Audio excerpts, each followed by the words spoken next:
Hey, so, second reaction video for today, reacting to something CinemaSins. And by the way, pardon my mood, yeah, I mean, my mood is a bit, mixed. Like, I'm doing fine, but, it's just, as of this recording, something fatal happened, on YouTube. I'm sure you guys most of you know about, and as of this upload, go check out the latest posts, and community posts and such that I did. But anyways, but I'm doing okay. I'm okay. And, at least doing this, it could cheer me up a bit, because with what happened with my fiance, it's unfortunate. So on YouTube, but anyways, so that's right. The next CinemaSins video for me to react to, and I knew that at some point I was going to do this and couldn't have picked a perfect timing, especially since its sequel. Yes, everything wrong with Inside Out in 10 minutes or less. And nice to see, because, sometimes them doing short videos like... because, I don't know, I mean, I feel like it's kind of, like, rare to see. I think it is. Like, I'm thinking of, like, say, they would very rarely, CinemaSins, that is, do a video that would, the running time of their video would be, like, say, 46 or maybe possibly even 50 minutes. I don't know. I know that their video covering / sinning on Everything, Everywhere, All at Once, that film, that was quite a long one. So, I mean... I think I can understand it, because when you watch that movie, just holy cow, going from detail to detail, just jeez. Yeah, so for this, yeah, them covering / sinning on Inside Out, just being 10 minutes, yeah. I'm sure as though that, I don't see why not, because this is Inside Out we're talking about, the first one, that they would have some positive things to say, and... Actually, because I just remembered, I technically did see this before. It's another one of those CinemaSins videos that I saw in the past, but it's been quite a while since I've seen it, and, well, when I knew that at some point I would do a reaction to it. So clearly, because waiting until the day would come that I would do my reaction to it.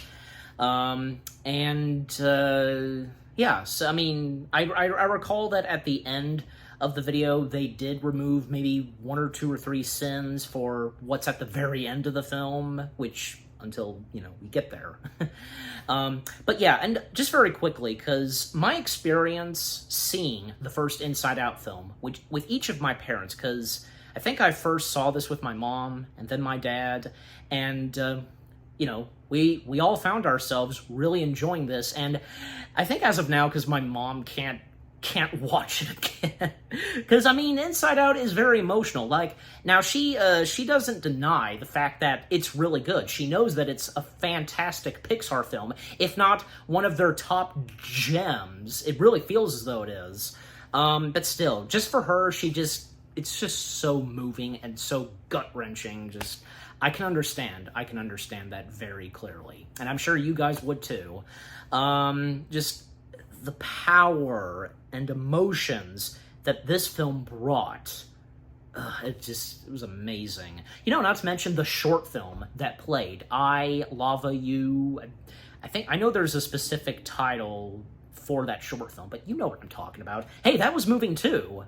That was moving too. Talk about, double Pixar emotions right there. But anyways, so like I said, yeah, as I recall, they do have some positive things to say on this from my early experience watching this, and I mean, I really can't remember that much, but, if there's anything that comes up that I'm like, oh, now I remember this part, like, yeah, so, I ignore that.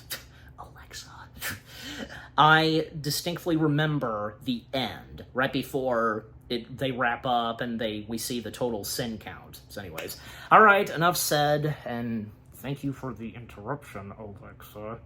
I can't say her name that loud, because don't you hate it when sometimes a noise just, most of you have probably been there, so anyways. especially traffic. But anyway, so... And especially with reaction videos, there's nothing I can do about it. Because I can't go back to where I started. And I don't want to deal with so much jump cuts and so on. Anyways. Alright, so here we go. Everything wrong with Inside Out in 10 minutes. In 3, 2, 1. Yeah, brightness is good. Volume, play.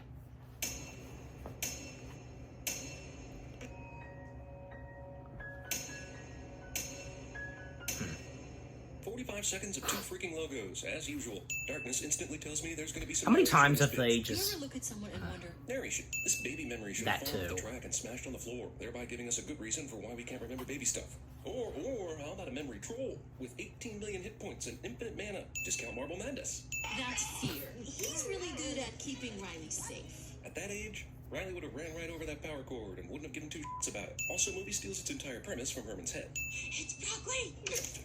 But maybe some How kids does this child's just... brand new emotions know they hate broccoli, let alone what it even is? This is disgust. That's anger. Okay, so far we have joy, sadness, fear, disgust, and anger. And that's it. The rest of the movie. No love, no loyalty, no competitive spirit, no logic, no... Riley, if you don't eat your dinner, you're not going to get any dessert. How is Anger already reading a newspaper about no dessert before Riley's dad said anything about it? Great newspaper. It's by the just way. there, We're still seeing like, this that's because part of the Riley's joke. Right after you eat this! None of the other emotions Thumbnail. have any control over anger, even though they are all within stopping anger from pulling these levers distance. These are Well, Riley's memories. little There's toddlers Just just... POV, but I guess we get the point. Goofball Island is my personal favorite. Riley's memory storage system is a discount Pinterest. Well, I'm definitely on some kind of watch list now. Thanks, Pixar. I love Honesty Island. Hey, Brave did Read the series of same. islands that all seem worthy of their own emotion character thing, but whatever. The islands of personality are what make Riley Riley. And we 5 main emotions with direct access to an action control board have no say in the matter whatsoever. Let's get those memories down the long term. Damn, that is a lot of long-term memories she's supposedly going to hold on to forever. Apparently this is the first time Riley is noticing the house going up for sale, or given any warning they're going to move. Also, Pixar dips into the Toy Story well for a cheap family is moving plot starter. Neither apes nor mutants are attacking the Golden Gate Bridge in this scene. Riley clearly has no understanding of the real estate market in San Francisco, or she'd be freaking out over how much money her parents are going to earn when they flip this thing. See, this is the problem with choosing 4 negative emotions and only 1 positive one as the 5 main Riley emotions. She's constantly going to be fighting for any scrap of happiness. A bed there, and a desk over there. The hockey lamp goes there. Put the chair there. Well, the trophy closet Put over the there. poster there. Why would anger, sadness, fear, and disgust have some sort of weird say in how this room looks? The moving van won't be here Why until not? Thursday. Why does the moving van status cause more than 10 memories to occur? It makes her move. She's closing in. Hey! Oh, no, you're not. Hockey once again saves a marriage. What the heck is Who puts broccoli on pizza? Movie continues its assault on broccoli. Congratulations, San Francisco! You ruined pizza! No, Chicago did that. What kind of pizza place only serves one kind of pizza? Maybe I'm missing It's just a something. movie kind, the one you find in screenplays that drive the emotions of the plot. Movie does some kind of explaining that things are going weird with the memories and core memories and the emotions, but does such a poor job of it that I'm left thinking just about anything might happen, which is exactly the case. We only got capital to last a month, maybe 2. Parent openly discusses family financial trouble in full auditory view of concerned child cliche. Come live with me, Riley. Somebody order a broccoli pizza? Hey, love this dream, but apparently dreams are mind-numbingly literal and directly reference things that happen during the day. I'm organic. Eat Me, I'm Organic is my new pickup line. Considering you 5 emotions literally control Riley's actions during awake time, it's crazy. But I don't that seem to can recall control hearing awake time. it. Let's make sure that all the sadness stays in the circle. Sadness imprisonment.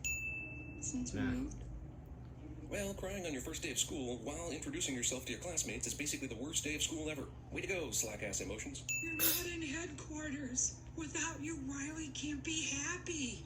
Apparently she can't be sad either because you're also not there. But that's something we'll Yeah. gloss over. Also, this is why you don't make 4 of your 5 core emotions negative ones. Movie puts a whole bunch of bull between Joy and Riley's brain just for the sake of the runtime of the film. Riley's headquarters looks an awful lot like the CN Tower. Won't it be great to be back out on the ice? Here's an interesting quandary the movie is in at this point. Supposedly, Joy and Sadness are in a place where they're physically stuck until they can figure out how to get back to headquarters. But what if her parents suddenly moved back to Minnesota? She reunited with all her friends and everything went back to normal. Would a magic vacuum enter Riley's head and suck them back into headquarters?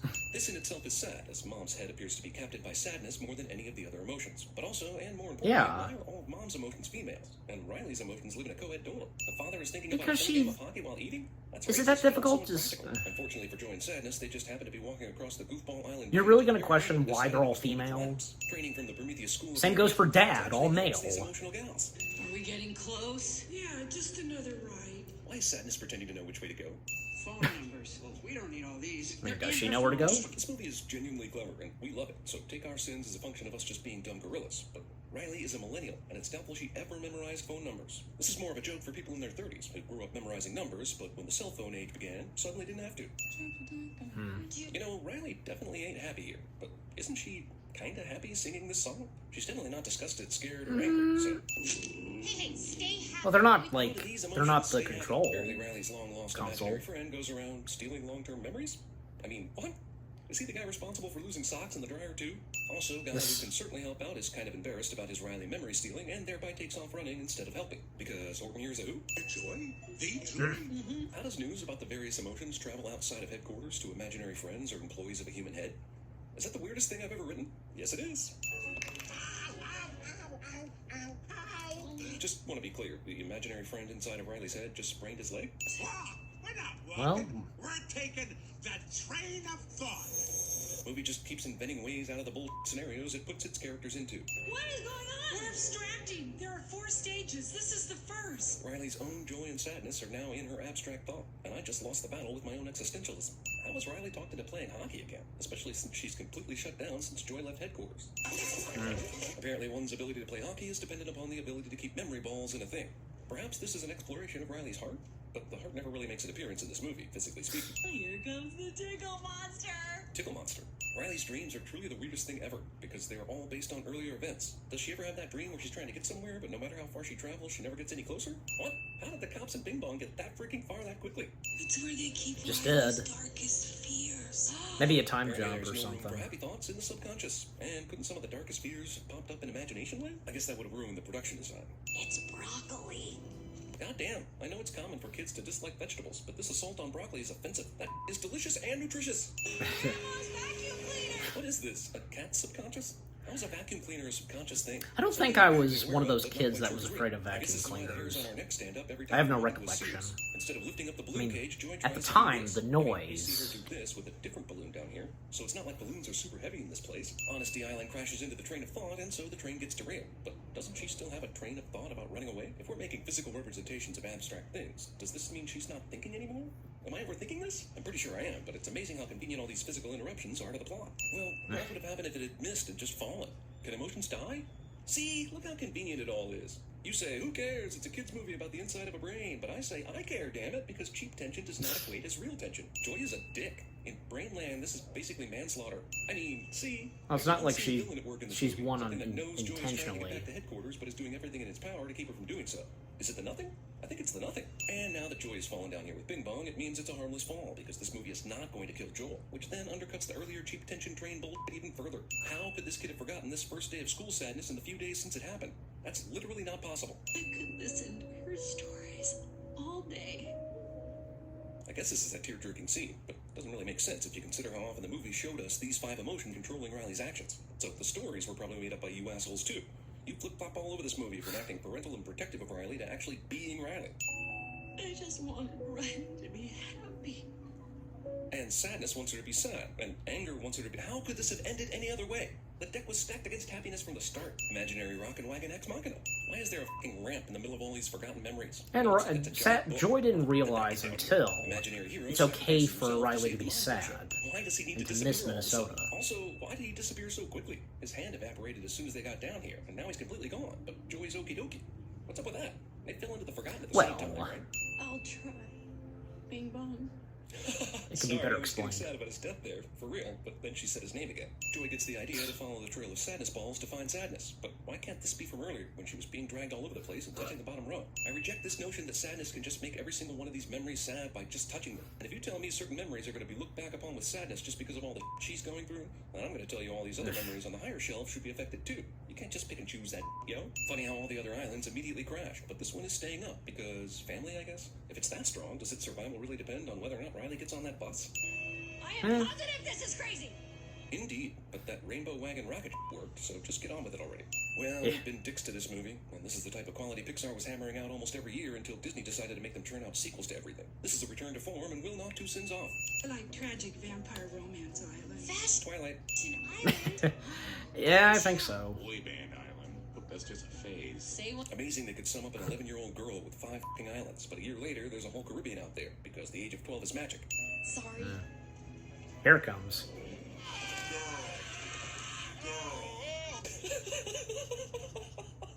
Yes, it's hilarious. Let's Yeah, play some one sin removed for that. What? Now you're controlling her every move again? You weren't doing that while she walked for her parents to the ice or interacted with that boy. But way to make hockey a video game, basically, movie. But we still love our girl. You are that girl. This entire end credit sequence is inspired and awesome. You still sin it. Andy Apple Island? What do they got there? Apes, but they're not so big. I think I heard that before, that audio, but yeah. So 80 sins, not bad, not bad. Okay, now the after credits. If I recognize and remember, just like I said, I've seen this before. So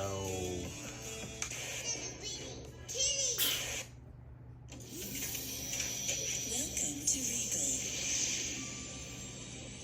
I recognize that. I'd flip through catalogs and wonder what kind of dining set defines me as a person.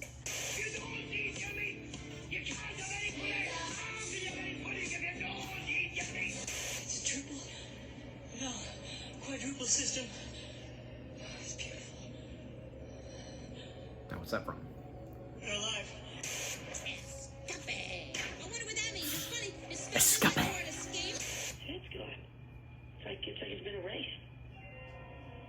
Back to the Future. What was with the audio of Back to the Future? Yeah. Oh well. Okay, so that was everything wrong with Inside Out in 10 minutes or less. And that was good, yeah.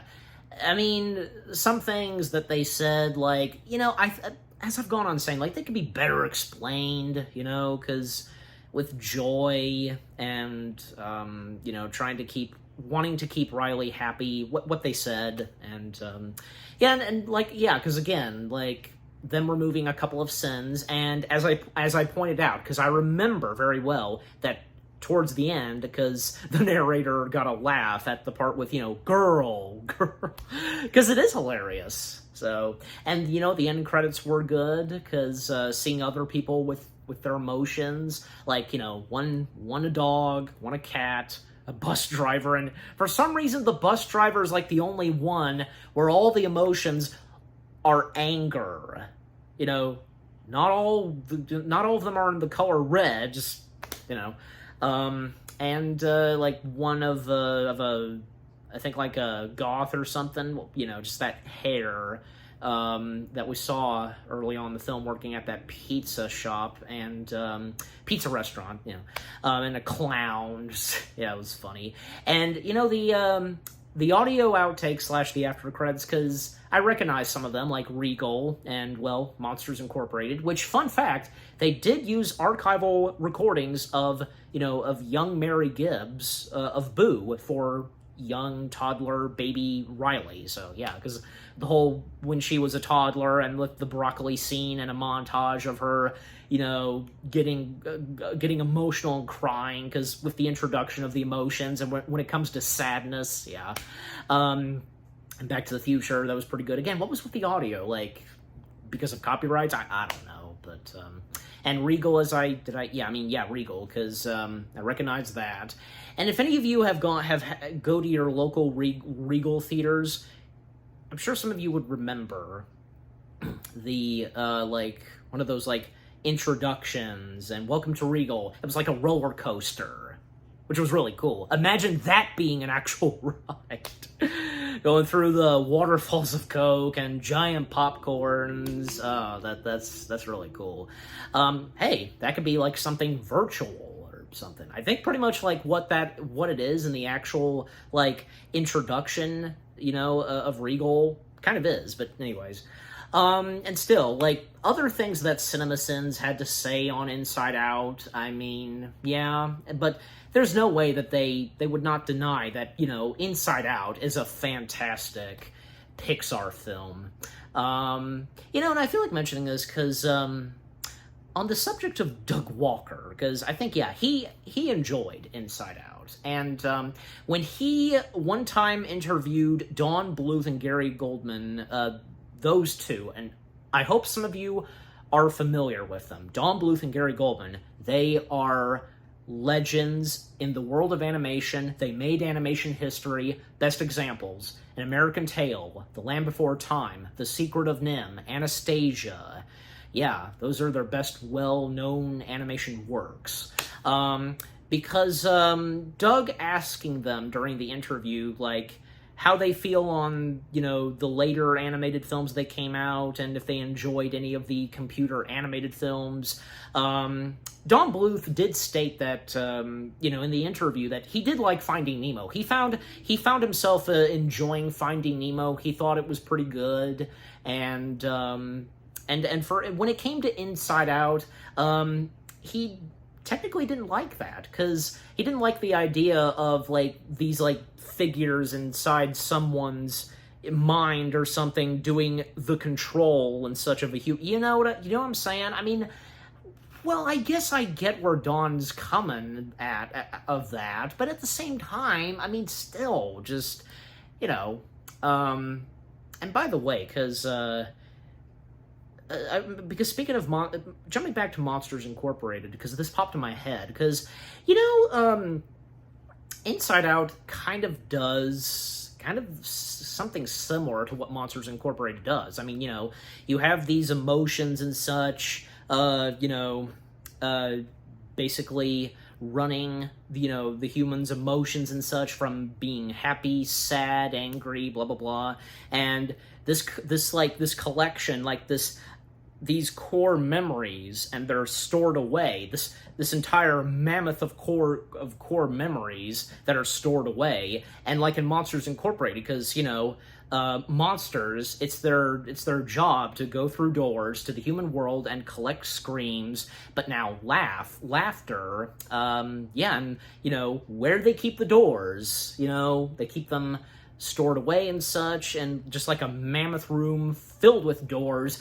I think you know where I'm going with this, because of Inside Out and Monsters Incorporated. And, you know, not to mention, because both of those Pixar films being directed by good old Pete Docter. So,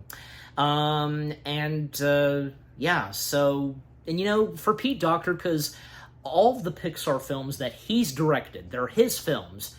Of course, they did not disappoint, and boy, he definitely has the power and gift, I should say, how he does storytelling and so on, you know, to really give emotion. And yeah, because I tell you, from Monsters Incorporated, Up, Inside Out, and Soul, they definitely deliver some really good emotion and great storytelling, and just, yeah, so good. You know, and also Andrew Stanton, because Andrew Stanton also has that capability and that gift of bringing emotion and great storytelling as well. So both of them are quite good at that. So, yeah, and anything else on what CinemaSins had to say? Well, I don't know, I mean, not that much. I mean, I will say this, I wish that they would have at least removed a couple of more sins, like, best examples, like when Joy breaks down, or the death of Bing Bong. Now, come on, like, Bing Bong's death was, yeah, like, oh my gosh, like, gut-wrenching for sure. And that last line of dialogue, you know, delivery that Bing Bong gives, being voiced by the one and only good old Richard Kind, you know, take her to the moon for me, which, by the way, fun fact, Richard Kind did cry reading that line. And that was so good, like, just the emotion to his voice and just delivering that in the character of Bing Bong, just, ugh. And of course, you know, towards the end and when everything is restored, and sadness is the key and answer. Now, they could have removed a sin for that too, and Riley confessing her feelings and her missing Minnesota, you know, to her parents, just, Yeah. And by the way, because, I mean, other things that they did not point out, really, because, like, nothing to say on the Triple M Gum song sometimes playing, and, you know, it gets anger on his nerves. Did I ask for this song? And also, the mentioning of, like, the clown, who's the birthday girl, and also Frank Oz and Dave Goelz, two legendary Muppeteers. They were in this. They voiced those two guards when Bing Bong was thrown in. Yeah, that was great. And no mentioning of them. You know what? And even if they would have found a way and they would have considered it, an audio outtake of Something the Muppets. And because of Frank Oz and Dave Goelz. So, and by the way, because Frank Oz, well, he was in another Pixar film directed by Pete Docter, which being Monsters Incorporated, as Fungus. And Frank Oz is one of fun fact, he's one of Pete Docter's heroes growing up, because he clearly states that in the Monsters, Inc. documentary. So, yeah. And obviously, like, the Pixar crew, there's no doubt about it that, they were fans of the Muppets, and, and probably it was awesome for them to have, one of the Muppeteer, like, fathers of Muppeteers, if there's a specific way to call him, Frank Oz, having Frank Oz be a part of one of their films, yeah, so... But overall, I think I've said what I've had to say on Inside Out. What CinemaSins had to say on the film, covering and sinning it, understandable, but, like I said, some things that could be better explained, as I've gone on saying before. But overall, and I've said this before and I'll continue saying it, the CinemaSins videos are for our laughs and for our entertainment. That is the purpose of them. So again, the CinemaSins video of everything wrong with Inside Out in 10 minutes or less, pretty good, funny, enjoyable, and yeah, some things that, could be better explained, and some that, I think maybe I kind of agree with, and I especially disagree with, as I said, could be better explained, yeah. And what about you guys? What did you think of the CinemaSins video itself, of them covering / sinning Inside Out? Is Inside Out one of your top favorite Pixar films? Anything you agree and disagree with what they've had to say? And are you on the same level as me, and with what I've had to say, and with my reaction? And yeah, what did you think of my reaction? Leave comments and give this reaction video a like, as always. And with that being said, thank you very much for watching. I hope you guys enjoyed my reaction to the CinemaSins video of everything wrong with Inside Out in 10 minutes or less. More reaction videos are on the way. They're going to be awesome. Keep looking forward, and I'll see you guys in the next video / reaction. And boy, it's gonna be interesting what they're gonna have to say on Inside Out 2. And until I do my reaction to that, take care and peace out.